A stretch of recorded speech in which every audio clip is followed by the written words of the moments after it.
Well, a Green Country dad says confusion at the IRS makes grieving the loss of a wife and mother even more painful. 2 Works for You problem solver Pete Knutson tells us what's making a weary family bear an extra burden.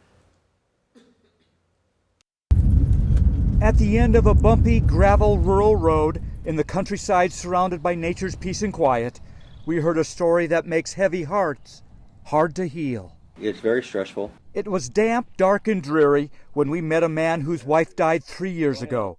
A man who the IRS thinks passed away too. Everybody thinks it's funny though. You know, you don't sound like your dad and everything, but you know, it's kind of humorous, but after this much time, it's no longer humorous. While still grieving, and after filing his 2019 tax return, Robert Carlberg received this letter saying his return couldn't be processed. He was listed as deceased along with his wife, and his account had been locked. Locked up with it, painful emotional wounds, and thousands of dollars in tax refunds and COVID stimulus payments he and his family are owed. It's a fiasco, and I don't understand. I paid my taxes. The IRS says it gets information about deceased taxpayers from the Social Security Administration, so Robert was told to check with them. But Social Security does not have him listed as deceased, so he was pointed back to the IRS, which after several months of calls assigned him a taxpayer advocate to help. But so far, Robert says, nothing. I haven't done my taxes for 2020 yet because I'm concerned they're going to fall into the same trap. Even more puzzling, Robert says, taxes are still being taken out of his paycheck and he's still active in the Navy Reserves. A while back, Robert says he was told to just hold on.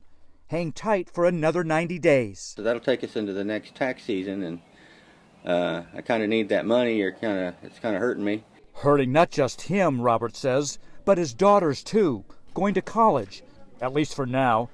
They may have to drop out. Robert says he's taken out thousands of dollars of personal loans.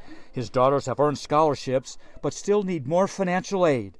Aid they would certainly qualify for, Robert says, if only the IRS didn't have him listed as deceased and could release his tax information to their schools. It seems like it would make sense. It's an easy fix, and I don't know why it's not. It's been said the only certainties in life are death and taxes.